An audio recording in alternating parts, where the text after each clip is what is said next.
Welcome, everyone. I'm Sue Barber, author, former IT director for a Fortune 500 company, turned executive coach, and this is the Visibility Factor podcast, where we explore how to raise your visibility and play bigger at work and in life. We'll explore key topics and welcome guests that help you shift your thinking about yourself so you can see new possibilities for your leadership. I'm on a mission to create a visibility movement for leaders to show their value and be seen for their true talent. Are you ready to take the next step towards a higher level of visibility for yourself? Let's go. Hello, everyone. Welcome back to the Visibility Factor podcast. This is Sue Barber, your host. We're getting close to time for mid-year reviews. And so I've had a few scenarios with clients who are preparing their own mid-year reviews for their teams. They were having some challenges and wanted to understand how to do it in a better way.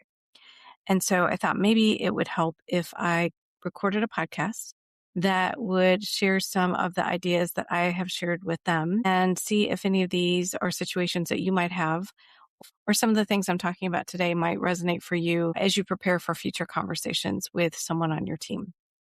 So I'll give you a couple of scenarios that we talked about. One of them was a person who, just based on the amount of time and role, believed that they were ready for a promotion.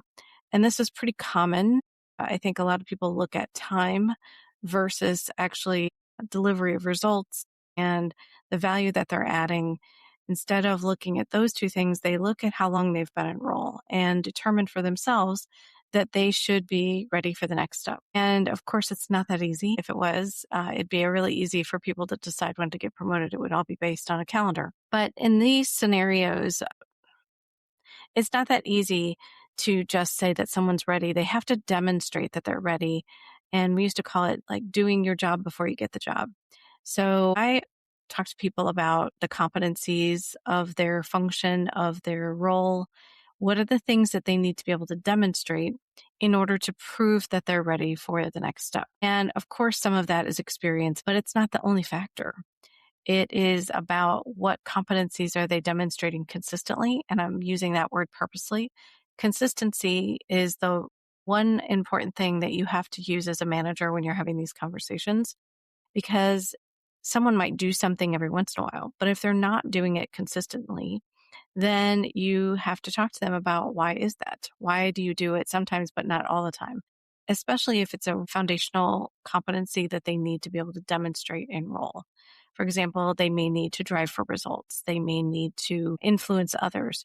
Whatever the competency is, they need to be able to show that they're doing that consistently in order for you to see it as well as other people to see it.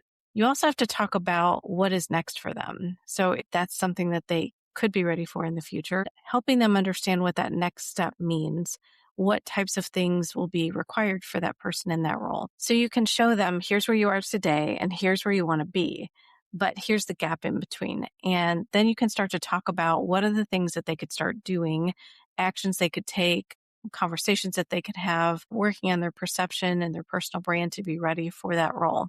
And if you can share some of those ideas with them, it can get them inspired to want to work on those things, to be able to demonstrate those competencies to you and to others, and make it a really easy yes to say they're ready to be promoted. And all managers want to try to remove subjectivity and use something that is more objective, like a competency, like demonstrating results, following through on things, whatever the competencies are that you want them to demonstrate. You have to lay that out for them if they're not understanding that. And if your organization doesn't have them, think about the things that you would like them to be able to do. It's one of those things that I think leaders might struggle with if they're new at giving performance reviews.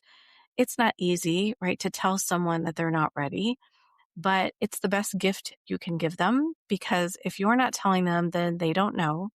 And then they have assumptions that they're ready and they're not. And it just becomes really frustrating for them and for you. So the more honest and transparent you can be about someone and letting them know where they stand and their performances and what you'd like to see from them next, the easier it is for them to start doing it.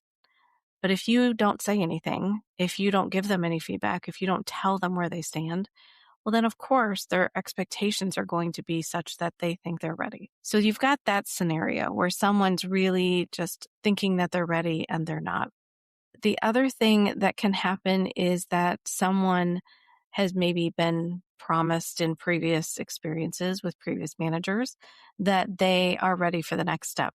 And then they come and work for you, and you might not believe that's true. And that's a hard place to be because someone else has already basically promised them something that you just don't believe they're ready for. And so you have to go to this place of conversation where they now understand that your expectations are bigger than the previous person's, that you haven't seen them demonstrate some of these things and you would like to see them do that because you want them to succeed. You want to see them do well in this role. You don't want them to fail. And I think when you can come from a place of wanting to help them and support them, hopefully they'll be able to hear that differently. And you can also talk about the things that you can do to help them be ready for that. For example, if they need exposure to senior leaders, one of the things I'm going to start doing is sending you to this meeting, have you give the updates for the team, have you present the latest status reports to senior leaders so that they can see and hear from you. The worst thing that can happen is that you promote someone or put someone in a role and they're not ready for it.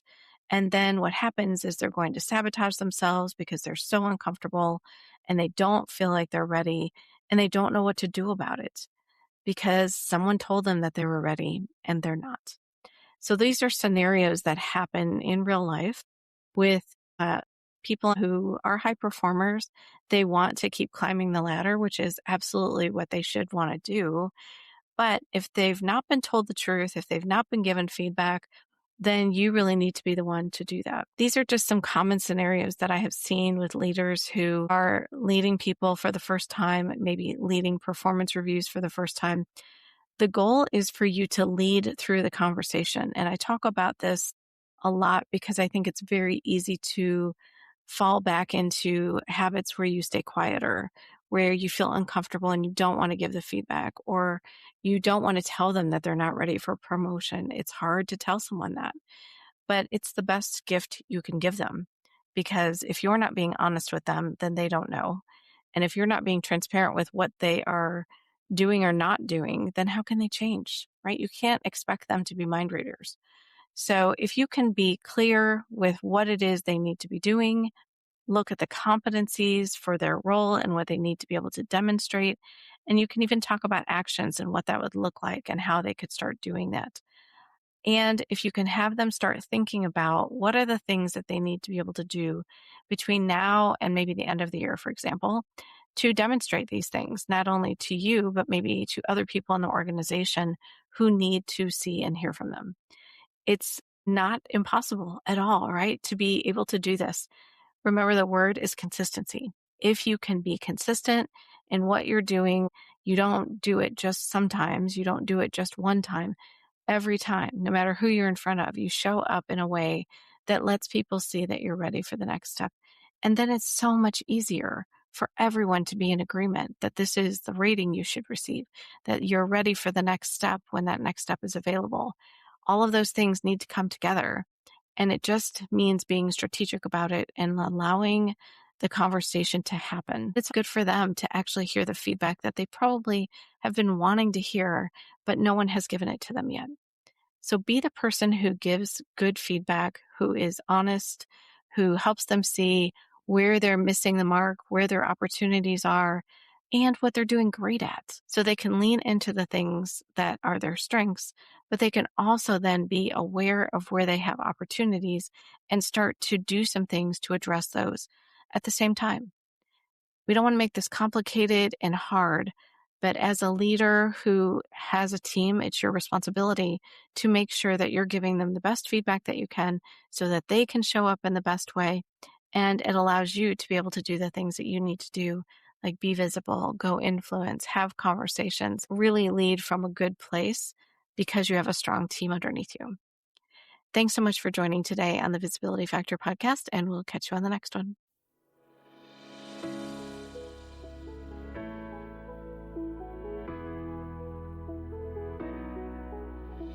Thanks so much for listening to the Visibility Factor podcast. Remember that visibility starts with small steps that are intentional and consistent each day. Be bold, be visible, be the leader you were meant to be.